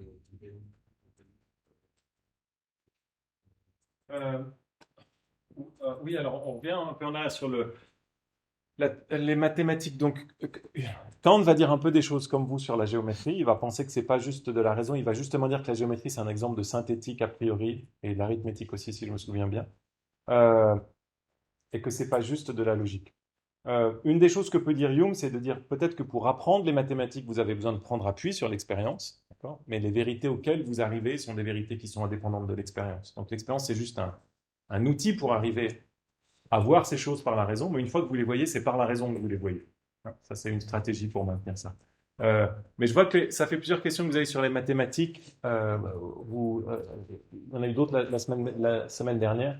Peut-être je ferai un petit point. On en parlera un peu plus quand on parlera de Kant, qui met plus la question de Hume et des mathématiques est un petit peu. Il ne creuse pas énormément le sujet. Il y a quelques articles là-dessus, mais pas énormément. Jean. Moi, j'ai juste un problème à comprendre typiquement au niveau des choses instinctives. Nous, on prenait l'exemple d'un volet ou comme ça, mais pour prendre un truc qui est vraiment manque de touche, comment ça se fait que, par exemple, quand un veau est né, il sait qu'il va portraiter et qu'en il va ressortir de la nourriture. Parce que ça pourrait être faux, le portrait pourrait être vrai. Enfin, peut-être au coup de la vache, il ne sort pas de nourriture. Et puis, de l'autre côté, il n'en a jamais fait l'expérience. Donc, bon, après, on peut aussi se demander s'il le sait vraiment. Mais, ouais. Je pense que c'est exactement un peu ce genre de choses que dirait Hume. Donc, mais vous avez raison, il y a un point important qui est Hume et les empiristes, leur modèle, c'est, pour la connaissance humaine en tout cas, c'est on part d'une page blanche. Il n'y a rien quand on est dans notre esprit. Il y a tout à apprendre. Il y a une seule voie par laquelle on va apprendre des choses substantielles, autrement dit non nécessaires comme la logique, c'est l'expérience, c'est les yeux. Donc vous avez une page blanche, et puis qu'est-ce qui dessine sur cette page blanche? C'est tous les inputs de vos yeux, vos oreilles, votre odorat, etc. Donc ça, c'est une thèse où il n'y a quasiment pas de choses innées au départ. Peut-être des facultés innées, mais rien de plus, il n'y a pas de contenu. Et empiriquement, ça a été quelque chose, empiriquement, mais c'est vrai, la psychologie contemporaine, Piaget était encore très marqué par ça, mais la psychologie contemporaine de la seconde moitié du XXe siècle est beaucoup revenue sur l'idée qu'il y avait des choses qui étaient, revenue positivement sur l'idée qu'il y avait des choses qui étaient innées, qu'on avait des capacités au départ très fines à reconnaître les visages, à compter, à dénombrer des petits nombres de choses. Donc, cette idée qu'on part d'une page blanche, elle a beaucoup de plomb dans l'aile du point de vue juste de la science psychologique aujourd'hui. Mais en tout cas, c'est un modèle de pensée qui était clairement celui de ces empiristes. Ça permet de voir les limites de réaliser ça. Oui. Oui, j'ai dit Piaget. Personne, c'est très dur d'avoir des gens qui sont des purs, qui rejettent toute chose innée. Hein. Chez Locke, on l'avait vu pour ceux qui suivaient Locke, il y a clairement des facultés différentes. Chez Hume aussi, à l'arrivée, hein, il y a différentes. Il y a la mémoire, il y a la sensation. Ça, c'est pas des choses qui sont construites. Peut-être ceux qui ont poussé le plus loin cette idée que même les facultés ou les schèmes de ce type-là sont innés, c'est les empiristes français, après, comme Condillac, typiquement, qui essaye vraiment. Il a cette idée d'une statue qui n'est qu'à rien du tout, puis on lui donne les sens les uns après les autres. Il n'y a pas simplement du contenu, mais aussi les facultés, toutes les catégorisations qui apparaissent comme ça. Alors ça reste, c'est toujours un grand débat inné-acquis qui est pas difficile, enfin, qui est difficile à bien poser pour commencer, mais c'est clairement l'inspiration de Hume, d'accord, et des empiristes au départ. On est avec quasiment rien. Et donc votre veau, pardon Jean, j'ai éludé la question. Eh ben, le veau, que dirait Hume sur comment est-ce que le veau sait? Je pense qu'il contesterait l'idée que le veau sait. Il dirait peut-être qu'il est pré-câblé pour agir d'une certaine manière, comme on est câblé pour ouvrir nos yeux. Mais ça, c'est pas encore de la connaissance. Et la connaissance, on la recueille qu'une fois qu'on a un signal, qu'on a des impressions. J'imagine quelque chose comme ça. Mais là, je vous avoue pas être sûr de ce que dirait Hume sur la connaissance animale. Bien, donc le problème de l'induction, j'arrête là avant qu'on fasse une petite pause. Le problème de l'induction, c'est pas la question de savoir s'il y a de la causalité ou si on peut percevoir la causalité. C'est la question de savoir comment est-ce qu'on peut être sûr que les mêmes causes vont continuer à produire les mêmes effets. Comment est-ce qu'on peut être sûr que le pain va continuer à nous nourrir? Comment est-ce qu'on peut être sûr que le soleil va continuer à se lever? Comment est-ce qu'on peut être sûr que le feu va continuer à produire de la fumée? Toutes ces choses-là. Pourquoi est-ce que ça c'est le cas? D'accord? Comment c'est pas quelque chose qu'on voit, c'est pas quelque chose qu'on sait par la raison.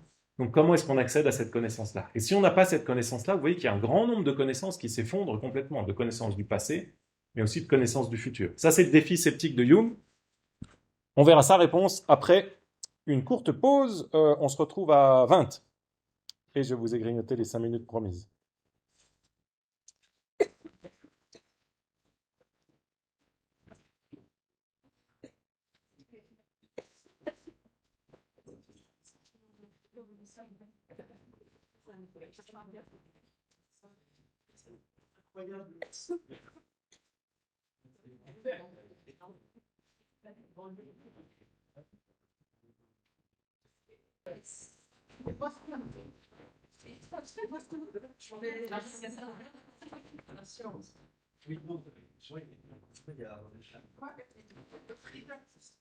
Oh, c'est ça.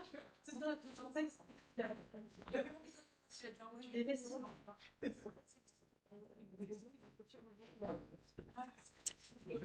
Ok, alors on reprend sur le problème de l'induction. Et je vous dis juste cette citation de Hume qui présente très bien en quelques lignes ce que Hume, c'est pas Hume qui utilise induction comme mot, mais c'est devenu la manière dont on labellise ce problème. Voici ce que dit Hume. All that past experience can tell us, directly and for sure, concerns the behavior of the particular object we observe at the particular time when we observe them. Tout ce que l'expérience passée peut nous apprendre directement et de manière certaine ne concerne que les objets qu'on a observés à l'époque où on les a observés et où on les a observés. My experience directly and certainly informs me that that fire cold then. Mon expérience m'informe directement et certainement que ce feu a consumé, ce feu-là du passé a consumé ce charbon à l'époque. But it's silent about the behavior of the same fire a few minutes later and about other fires at any time. Mon expérience est complètement silencieuse quant au comportement de ce même feu quelques minutes après ou même de tous les autres feux ensuite.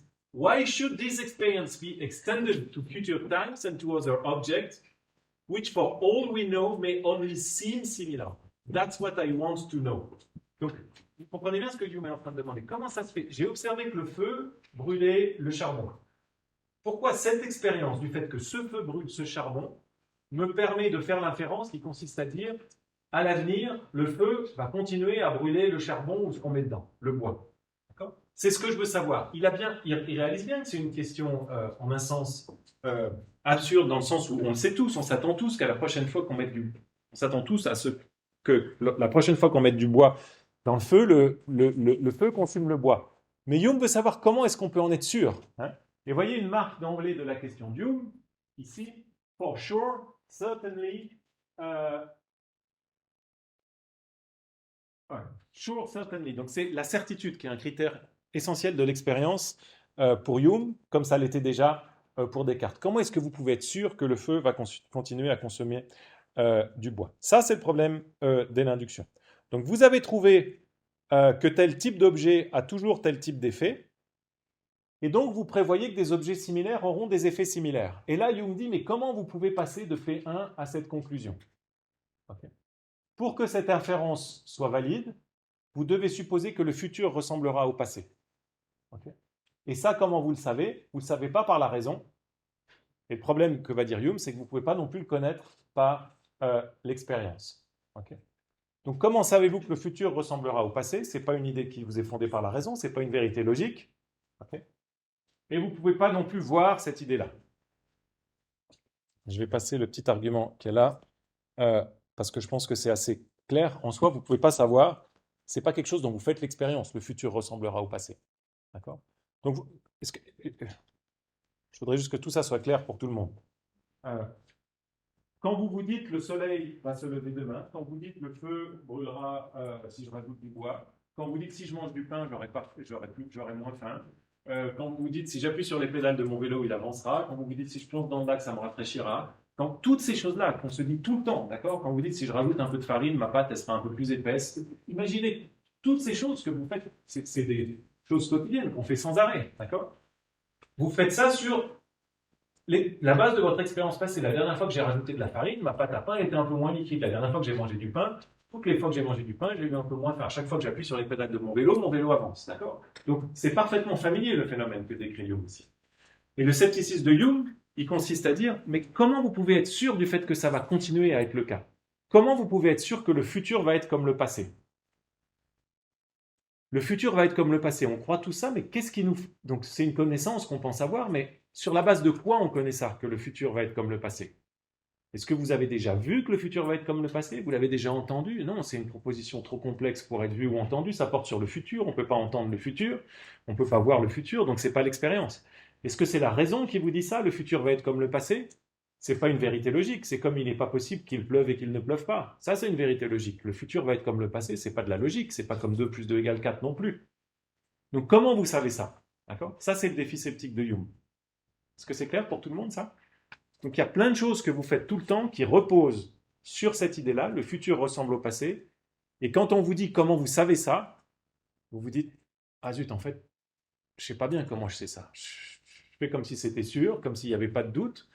Mais sur quelle base je sais ça? Okay? Qu'est-ce qui vous permet d'être certain de cette connaissance-là? Ou de cette apparence de connaissance-là? Ça va? Bien. Donc on résume. Pour connaître l'effet dont on n'a pas fait l'expérience, nous devons faire une inférence des effets aux causes ou des causes aux effets. Ça, c'est l'inférence causale. La raison ne nous permet pas de faire une telle inférence, parce que vous pouvez parfaitement concevoir l'effet sans la cause ou la cause sans l'effet. La cause et l'effet sont indépendants les uns des autres. Mais l'expérience ne vous permet pas non plus de faire une telle inférence. Parce que même si vous pouvez percevoir la causalité, ce que Hume va nier ensuite, même si vous pouvez l'apercevoir, vous ne pouvez pas savoir que ça va continuer à être le cas, que les mêmes relations causales vont continuer à relier des causes et des effets similaires. Donc, dit Hume, il est impossible de connaître autre chose que ce que vous sentez ou ce que vous avez senti directement. D'accord ? Donc, vous pouvez savoir que quand vous avez mangé du pain, ça vous a rassasié, mais vous ne pouvez pas savoir que ça va continuer à être le cas. Ça, c'est le problème de l'induction. D'accord ? Tel que Hume le présente.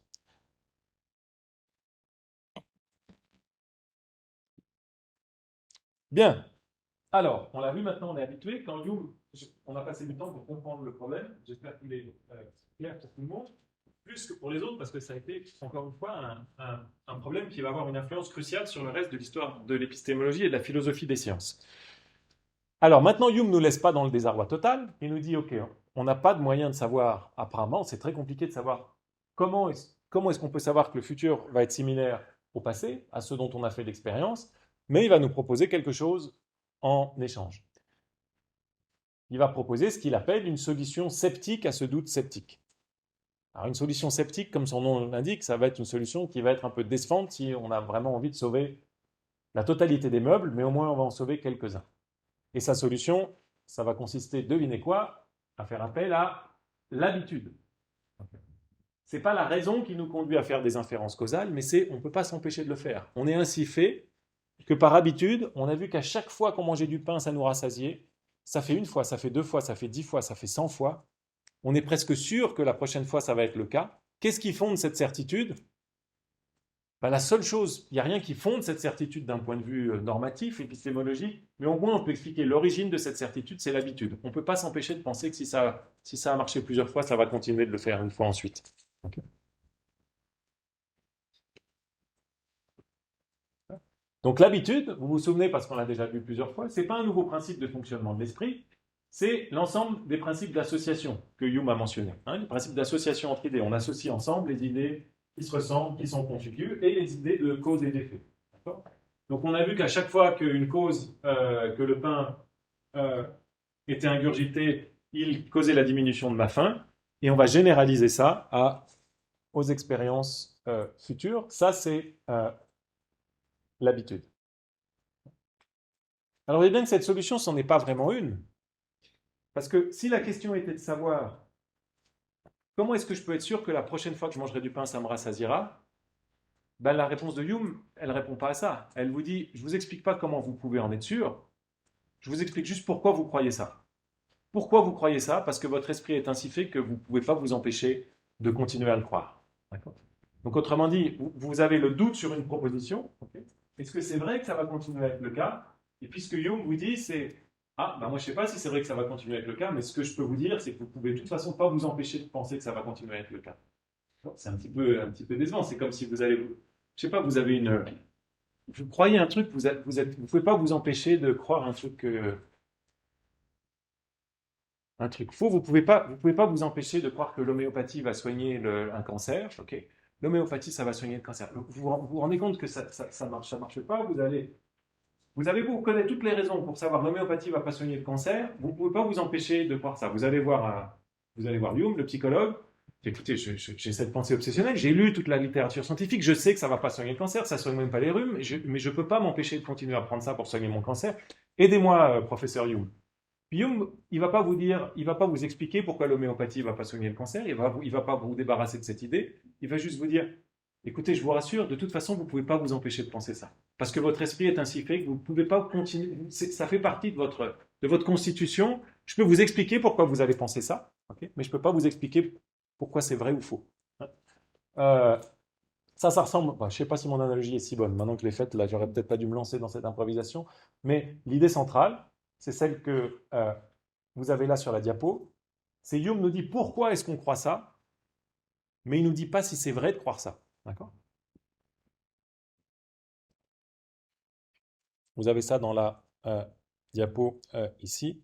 Je passe parce qu'il faut qu'on avance. Donc, vous avez compris, c'est juste ça, la réponse de Hume au problème de l'induction. Okay ? Le problème de l'induction, en une phrase, c'est comment vous pouvez être sûr que ce que vous avez observé dans le passé, les relations causales que vous avez observées dans le passé vont continuer à se produire à l'avenir. Okay. Sur quoi c'est fondé? C'est pas fondé sur l'expérience, c'est pas fondé sur la raison. Réponse de Hume, vous ne pouvez pas en être sûr. Donc, on ne peut pas en être sûr. Cette croyance-là, c'est une certitude qui fait partie de notre manière de fonctionner, mais on ne peut pas en être sûr. Qu'est-ce qu'il faut faire, docteur Hume? Il faut juste comprendre d'où ça vient. Vous êtes ainsi fait, votre esprit est ainsi fait qu'il met en vous cette certitude-là. Cette certitude, elle n'est pas fondée sur l'expérience, ok? Mais cette certitude, elle vient juste de l'habitude. Vous ne pouvez pas vous empêcher de vous dire si ça a toujours été le cas, ça va continuer à être le cas. Donc en un sens, c'est presque le contraire d'une solution, hein. Vous arrivez avec une maladie, puis on vous dit que vous ne pourrez pas vous en débarrasser. Mais c'est un peu ce que fait Hume sur l'induction. D'accord? Je vois des sourcils qui se froncent. Ça va?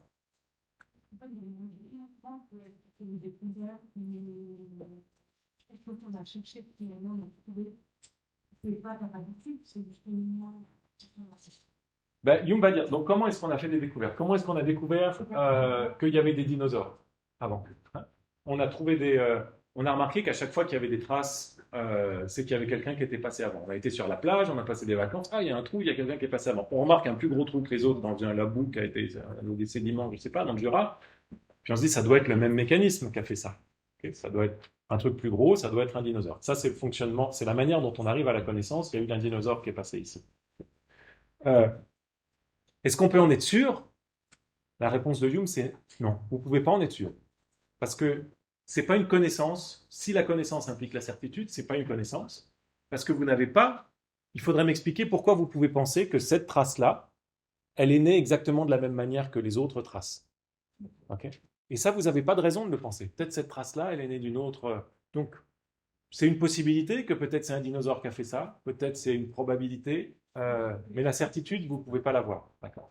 Et vous avez juste, même en tant que chercheur, que scientifique, vous avez juste été mu par l'habitude de remonter des effets aux causes, ici, de dire ce qu'est une trace, c'est ça. Mais c'est juste l'habitude qui a fondé la... Donc il y a de l'habitude au cœur même de la découverte scientifique dans la théorie de Hume, d'accord? Une habitude qui est une fiction de l'imagination, qui n'est pas quelque chose qui est comme une expérience que vous voyez, d'accord? Ou dont vous vous souvenez. Donc c'est beaucoup plus faible que quelque chose que vous connaissez par expérience. Les dinosaures, c'est ni quelque chose que vous avez vu, ni quelque chose dont vous vous souvenez. Et la connaissance que vous en avez, c'est une connaissance très incertaine pour Hume, qui est une connaissance un peu dégradée par rapport à la connaissance du fait qu'il y a là une chaise. Voilà. C'est pour ça que c'est un sceptique, Hume. Il est sceptique sur... Dites-vous encore une fois, les seules choses dont il ne doute pas, c'est ce que lui présentent ses sens.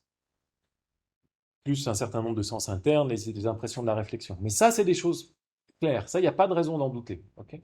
Mais le reste, ce qui n'est pas directement vu, mais ce qui est inféré, là-dessus, des Hume, il y a 1000 façons dont ça aurait pu partir complètement à l'opposé de ce qu'est le cas. Et il y a plein de possibilités d'erreurs qu'on ne soupçonne pas. C'est pour ça que c'est un sceptique sur ces choses-là. Bien, alors, il nous reste 20 minutes pour parler de la causalité. Je ne sais pas si j'aurai le temps de dire 2 mots de l'identité personnelle. Donc, quand on a traité du problème de l'induction, vous vous souvenez maintenant que Hume a fait l'hypothèse qu'on pouvait percevoir la causalité. Il a dit, même si vous pouvez percevoir la causalité, ce que je vous accorde à contre-cœur, vous ne pouvez pas justifier le fait que les mêmes causes produiront à l'avenir les mêmes effets. Ça, on n'a pas de raison de le penser parce que ce n'est pas une connaissance qui vient de l'expérience et ce n'est pas non plus une connaissance qui vient de la raison. Alors ça, c'est le problème de l'induction. On a vu la solution Hume qui a quelque chose de décevant, comme toute réponse sceptique, mais qui a au moins le mérite d'exister. On passe maintenant à la critique humienne de la causalité elle-même. Okay. Quand vous entendez parler d'Hume, souvent, vous entendez cette première chose, et c'est une des choses principales que Kant va retenir, on ne peut pas connaître la causalité, les relations causales entre les différentes choses. Parce qu'on ne peut pas faire l'expérience de la causalité. Alors pourquoi est-ce que Hume pense ça? De la même façon, on commence ici par sa réaction sceptique, puis on va voir après ce qu'il propose en échange. Vous et nous, comme un certain nombre de scientifiques, on pense qu'il y a un certain nombre de choses qui ont certains effets. Par exemple, on pense tous maintenant, si je tourne ce robinet, ça va avoir pour effet qu'il y a de l'eau qui coule. Et on pense tous que ce phénomène, c'est quelque chose qui est purement local, qui s'est passé ici. Il a massé à tourner le robinet, ça a fait couler de l'eau. Il y a une séquence causale ici complexe, on prend un petit mécanisme, si on a 2 notions de plomberie, c'est commencé dans un robinet, mais voilà, ça a causé, la rotation a causé l'eau à couler. Et ça, Hume va dire, en fait, Vous ne pouvez pas le connaître. Moi, j'anticipe un peu sur mon exemple. Hume va dire, on pense qu'on sait que ma rotation de la poignée va causer l'eau à couler. Mais Hume va dire, non, la seule chose que vous voyez, c'est la conjonction de deux événements. Vous voyez, d'abord, je tourne, et juste après, ça coule. Regardez bien, je tourne, ça coule. Ok, juste après. Mais vous ne voyez pas pourquoi le fait que je tourne a causé le fait que ça coule. Tout ce que vous avez, c'est la conjonction de la rotation plus du fait que l'eau coule ensuite. D'abord une expérience de rotation, plus ensuite une expérience d'eau qui coule, juste après.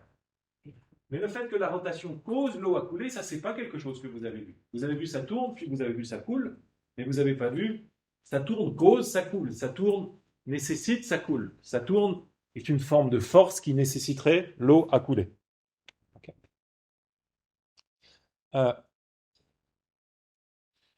Donc, par causalité, Hume veut dire le fait que ce qu'il y a avant nécessite ce qu'il y a après. Que si, une fois que vous avez ce qu'il y a avant, forcément, vous avez ce qu'il y a après. Qu'une fois que vous avez que ce qu'il y a avant, c'est comme si ça exerçait une force, ça transmettait une énergie sur ce qu'il y a après, ce que Hume appelle encore un pouvoir causal. Connexion nécessaire, force, énergie, pouvoir causal. Hume ne définit pas bien, ne distingue pas bien ces choses-là, mais il les met dans un grand sac pour taper dedans. Il dit que c'est des choses qu'on ne voit jamais. On ne peut pas s'empêcher de penser en ces termes, mais en réalité, d'un point de vue empiriste, elles sont totalement suspectes. Tout ce qu'on voit, c'est des successions de choses. Vous n'avez pas d'impression de nécessité, vous n'avez pas d'impression de force, vous n'avez pas d'impression de pouvoir causal, vous n'avez pas d'impression d'énergie, vous avez juste des impressions de succession. Une chose, puis une autre. Pareil sur une partie de billard. Maintenant, vous savez que c'est un des exemples favoris d'Hume. Si vous regardez la partie de billard, en tout cas la première fois, avant que vous ayez des habitudes qui soient formées, vous allez juste voir des successions de mouvements. Okay, vous n'allez pas voir le fait que la balle blanche cause le mouvement de la balle noire. Vous allez d'abord voir le mouvement de la balle blanche qui s'arrête, puis un autre mouvement, la balle noire qui commence à bouger. Et vous ne voyez pas la connexion entre ces deux mouvements.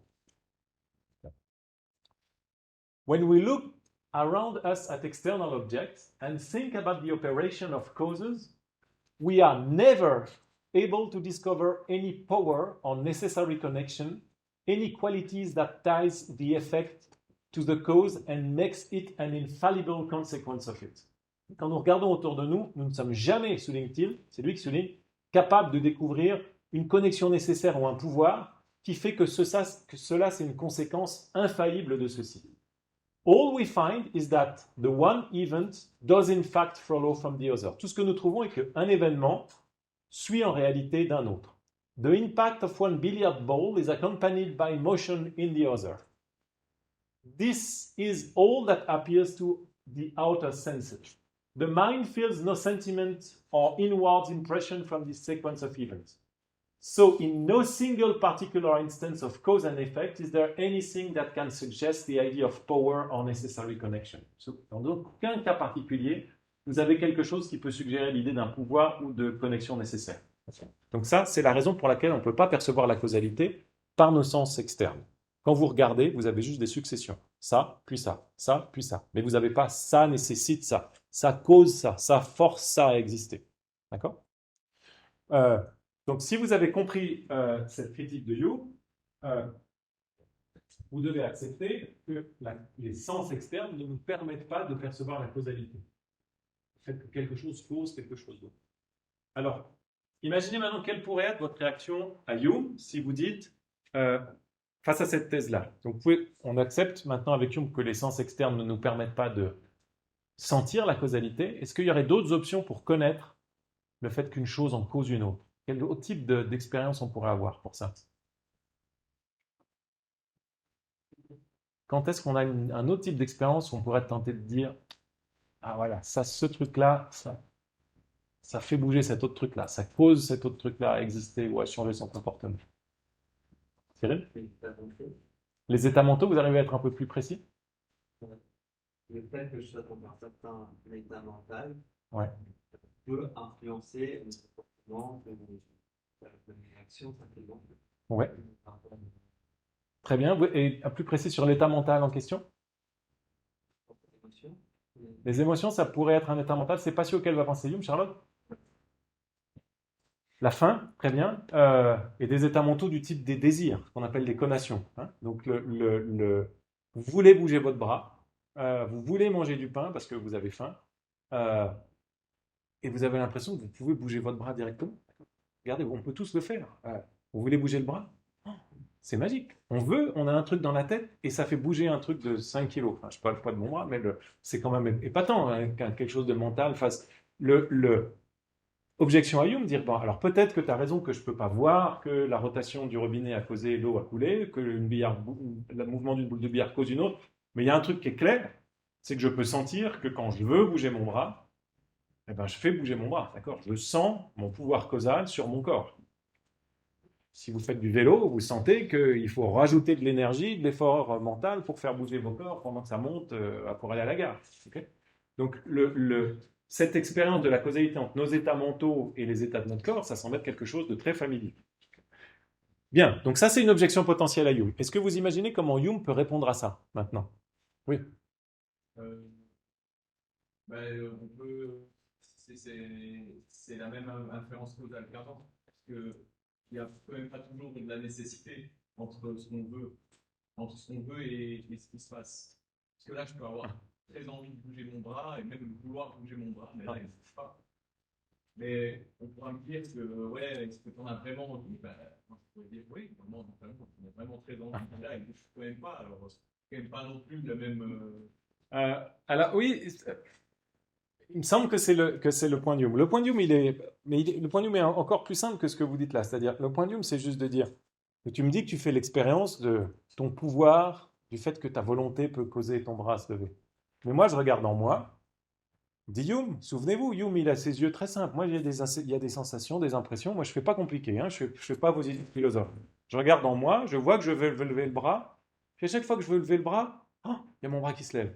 Juste après. Je veux lever le bras, mon bras se lève. Juste après, je refais. Et il dit, mais je sens rien de plus que ça. Je sens, je veux, puis ensuite ça bouge. Je veux, puis ensuite ça bouge. Ça marche toujours comme ça. Je veux et ensuite ça bouge. Je veux marcher, je marche.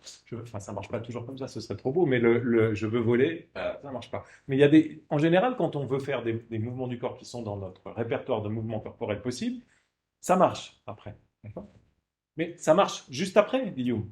Quand il observe, lui va dire, moi, j'ai pas une sensation interne, j'ai pas de sensation externe de la connexion nécessaire entre la première boule et la deuxième boule, le mouvement de la première boule et la deuxième, mais j'ai pas non plus de sensation interne de la connexion nécessaire entre vouloir lever le bras et mon bras qui se lève. Je sens que je veux, ça je connais mon état mental, je sens que mon bras se lève, je connais le mouvement de mon bras, mais je sens pas que je veux cause le mouvement de mon bras. Je sens juste que les deux ils sont systématiquement associés. Chaque fois que je veux, le bras ensuite bouge.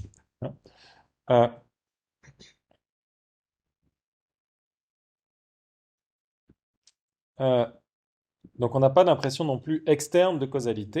Est-ce que je l'ai mis là? Alors j'ai pas mis cette impression externe, mais j'ai pas mis la citation correspondante, mais il a exactement cette même idée. Donc pour tous les candidats à des relations causales, soit entre deux objets externes, soit entre notre esprit et un objet externe, Hume va dire tout ce que je perçois, moi, c'est des conjonctions d'événements.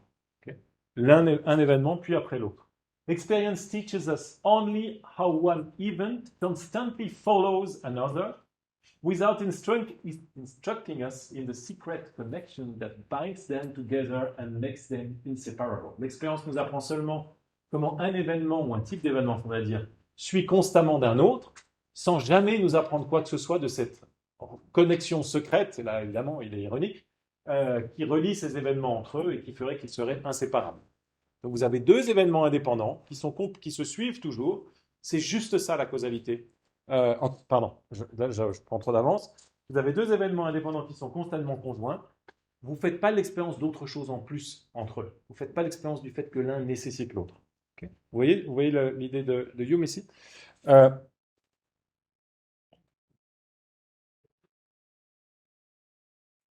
Donc, conclut Hume, cette idée de connexion nécessaire, si la causalité c'est une connexion nécessaire, ça n'a aucune signification. Pourquoi? Parce que vous ne pouvez pas faire l'expérience de cette connexion nécessaire.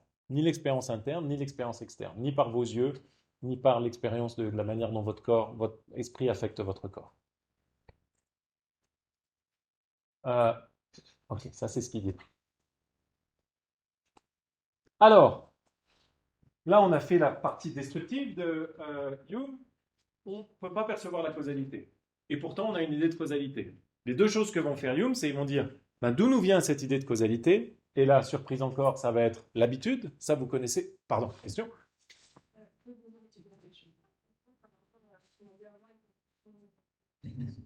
Ah.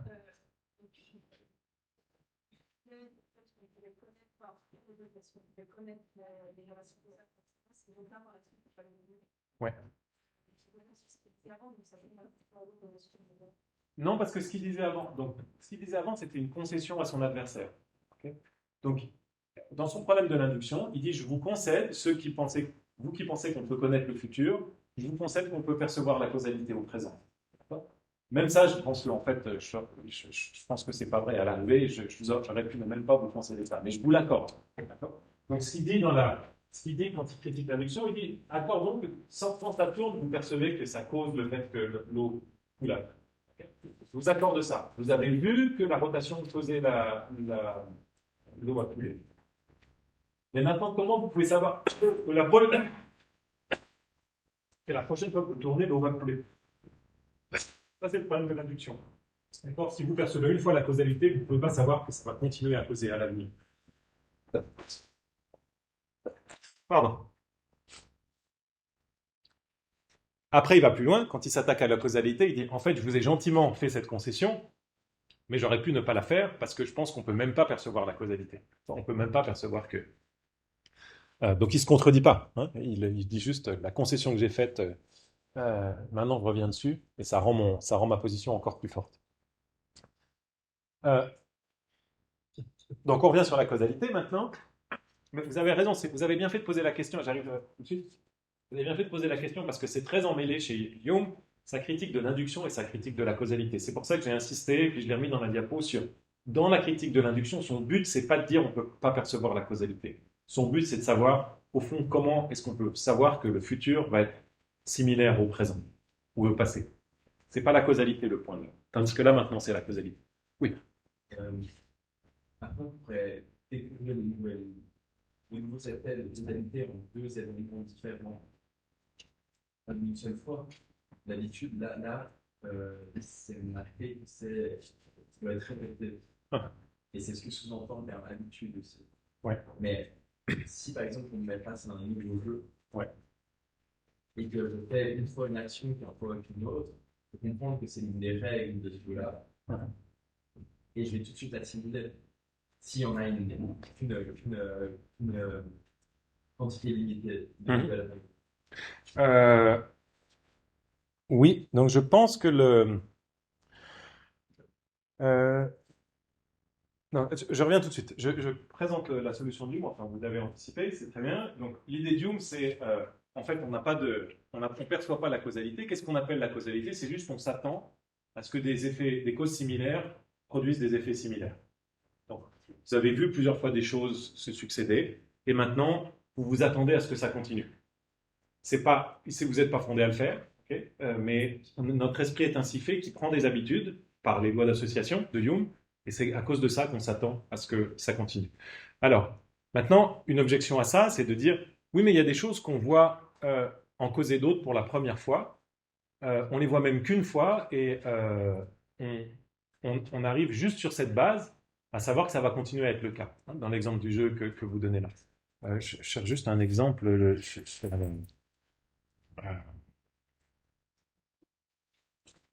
vais vous faire un truc génial. Je vais appuyer sur mon porte-clés et normalement, c'est bien? Donc, qu'est-ce que vous avez fait comme expérience maintenant?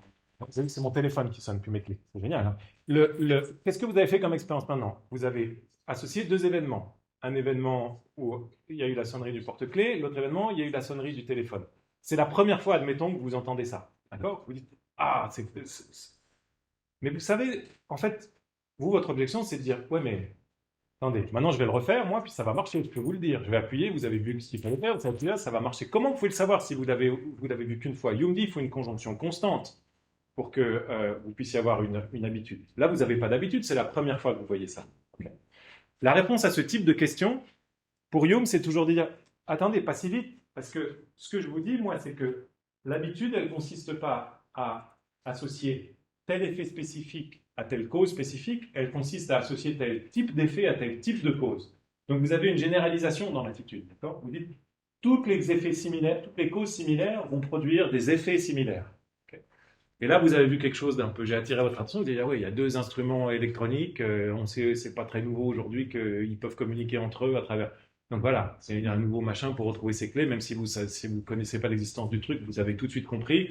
Et Dieu me dit, en fait, ben, voilà, vous avez juste par habitude associé machine électronique, autre machine électronique qui communique à travers des ondes qu'on ne voit pas, et donc vous vous attendez à ce que si vous appuyez sur le clé, ça sonne à nouveau dans le téléphone. D'accord? Donc c'est à l'aide de la notion de type, de cause et de type d'effet que Hume va traiter, que les Humiens vont traiter cette idée de c'est la première fois. Ils vont dire non, c'est pas la première fois en réalité. C'est pas la première fois que vous voyez quelque chose de ce type. Et pareil pour le jeu, vous disiez, c'est pas la première fois que dans un jeu, vous savez que si vous violez une règle, il y aura telle conséquence. C'est un jeu, vous avez déjà joué à des jeux, donc c'est comme ça que vous pouvez avoir l'habitude, même la première fois que vous violez cette règle-là de ce jeu-là.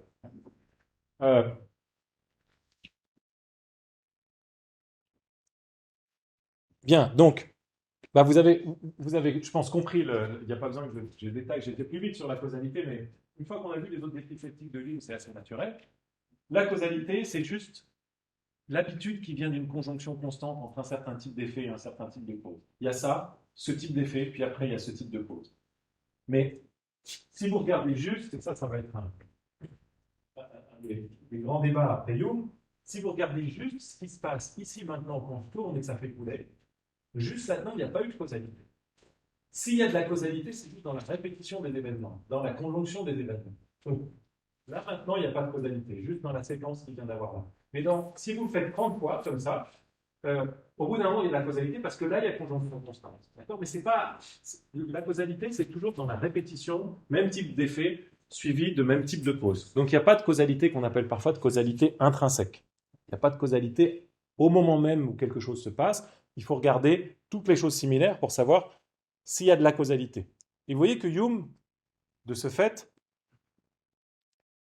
redéfinit la notion de causalité. Okay? Si vous aviez cette idée de causalité, alors Hume, original, que Hume ne définit pas bien, il faut dire, cette idée, la cause nécessite l'effet, que l'effet suit forcément de la cause, que la cause est une force ou une énergie ou un pouvoir qui produit l'effet. Si c'était ça votre idée un peu vague de départ de causalité, mais si vous aviez cette idée en tête, Hume dit cette notion de causalité, elle n'existe pas. Ça n'existe pas pour la raison simple qu'on ne peut pas le voir. Enfin, on ne peut pas savoir si ça existe plutôt.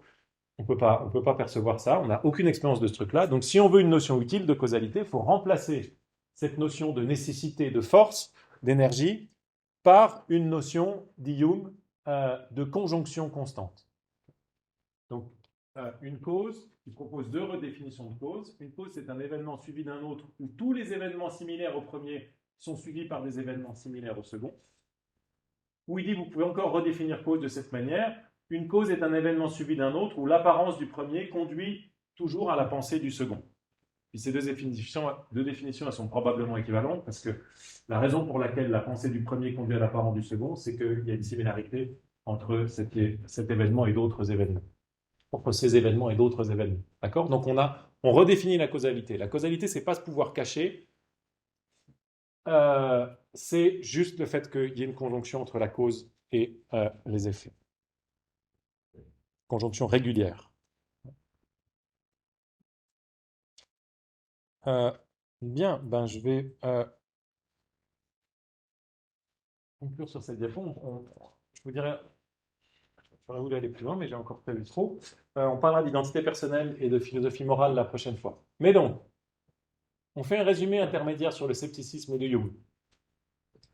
Toute connaissance vient de l'expérience. L'expérience est assez pauvre. C'est ce qu'on voit et ce qu'on sent de manière interne. Il y a tout un tas de choses dont on ne peut pas faire l'expérience. On ne peut pas faire l'expérience de substance, on ne peut pas faire l'expérience des idées générales, on ne peut pas faire l'expérience des idées de raison, des distinctions de raison, on ne peut pas faire l'expérience de l'existence, on ne peut pas faire l'expérience du fait que le futur sera analogue au présent, on ne peut pas faire l'expérience de la causalité. Okay.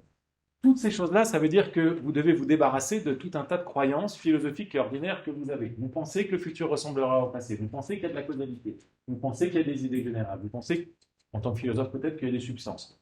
Tout ça, vous ne pouvez pas garder ces croyances si vous acceptez la théorie de Hume. Mais Hume dit, moi, je vous propose autre chose à chaque fois. Typiquement, je vous propose des redéfinitions. Qu'est-ce que c'est qu'une substance? C'est pas un substrat, c'est un ensemble de qualités qu'on a l'habitude d'associer. Qu'est-ce que c'est qu'une idée générale? C'est pas une idée abstraite, c'est une idée particulière qui génère d'autres idées par habitude. Qu'est-ce que c'est que l'existence? Ben, c'est pas une idée séparable, c'est la même chose que la chose que vous percevez. Qu'est-ce que c'est que cette idée que le futur ressemblera au présent? Ben, elle n'est pas fondée dans l'expérience, elle n'est pas fondée dans la raison. Mais vous ne pouvez pas vous empêcher de penser de cette façon-là, parce que vous êtes ainsi constitué, la nature humaine est ainsi faite qu'elle projette sur l'avenir ce qu'elle a observé dans le passé. Qu'est-ce que c'est que la causalité? Ce n'est pas une forme de nécessitation interne aux causes et aux effets, c'est juste l'habitude de voir que les mêmes choses produisent les mêmes effets. Donc il y a beaucoup moins de choses en réalité que ce qu'on pense, hein, ou en tout cas on est autorisé à croire à beaucoup moins de choses que ce qu'on pense. Oui.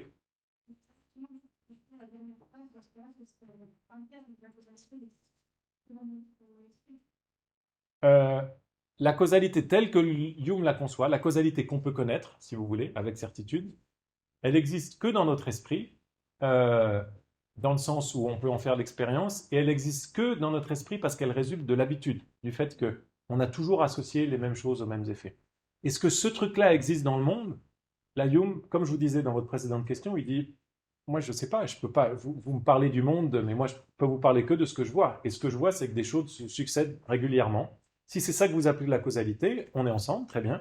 Si vous appelez causalité une forme de pouvoir caché par lequel la vitre jetée dans la pierre jetée dans la vitre va causer le bris de la vitre, un truc que je ne peux pas voir, Hume me dit, ben là vous faites de la métaphysique, vous spéculez, mais ça ne fait pas partie des choses qu'on peut percevoir directement, sans tenir à ce qu'on voit. Hein, c'est vraiment le motto, le slogan de l'empirisme humien en particulier. Hein, donc il faut abandonner beaucoup de choses et puis il nous donne un petit peu d'autres choses à la place ou de redéfinitions à la place. Bien, c'était la séance la plus aride sur Hume. Causalité, induction, c'est pas ce qui parle le plus. La prochaine fois, on parle d'identité personnelle, on parle de moralité et on commencera à voir la philosophie politique, des sujets qui sont peut-être un peu plus accessibles. Je mets les diapos en ligne et j'oublie pas cette semaine et le film de la séance. Bonne semaine à vous tous et lisez bien.